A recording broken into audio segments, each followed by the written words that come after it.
Bagaimanakah konsep reinkarnasi menurut spiritual Jawa? Agama-agama kuno dan agama-agama lain yang berbasis panteisme biasanya mengenal konsep reinkarnasi atau kelahiran kembali. Bagaimana sebenarnya definisi reinkarnasi ini? Dalam spiritual Jawa, reinkarnasi disebut juga sebagai manitis atau penitisan kembali. Definisinya secara spiritual Jawa adalah perpindahan suatu ruh yang kekal dari satu kehidupan ke kehidupan berikutnya untuk menjalani proses penyucian, hingga atman atau ruh bisa menyatu kembali dengan Sang Pencipta.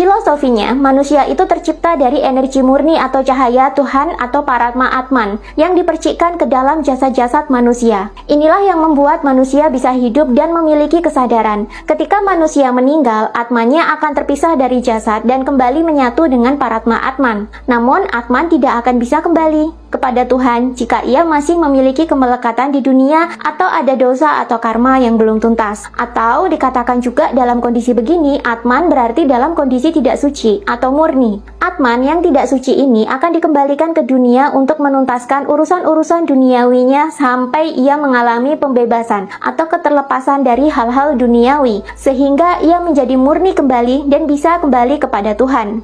Uniknya, dalam spiritual Jawa, reinkarnasi itu biasanya terjadi kepada keturunannya. Ini ternyata selaras dengan penelitian Kazuo Murakami tentang rahasia DNA. Apa yang terjadi dalam kehidupan Atman semasa di dunia akan terekam dalam DNA sebagai memori, dan memori ini akan diwariskan kepada anak cucunya, bahkan hingga beberapa generasi di bawahnya. DNA kita itu sangat panjang dan sangat kompleks, dan uniknya, manusia umumnya hanya menggunakan 10% saja dari potensi DNA mereka. 90%-nya tidak pernah diberdayakan. Padahal, di 90% ini tersimpan memori leluhur, bakat leluhur, bahkan jati diri sang Atman juga diduga tertulis di sini. Itulah sebabnya kenapa orang yang merupakan reinkarnasi leluhurnya, ketika mereka sudah menyadari past life-nya atau masa lalunya, mereka banyak bercerita kalau mereka memiliki jalan hidup yang cenderung sama dengan leluhurnya yang kini manitis kembali menjadi mereka. Dan kesannya, di kehidupan yang sekarang, mereka seperti menuntaskan karma-karma leluhur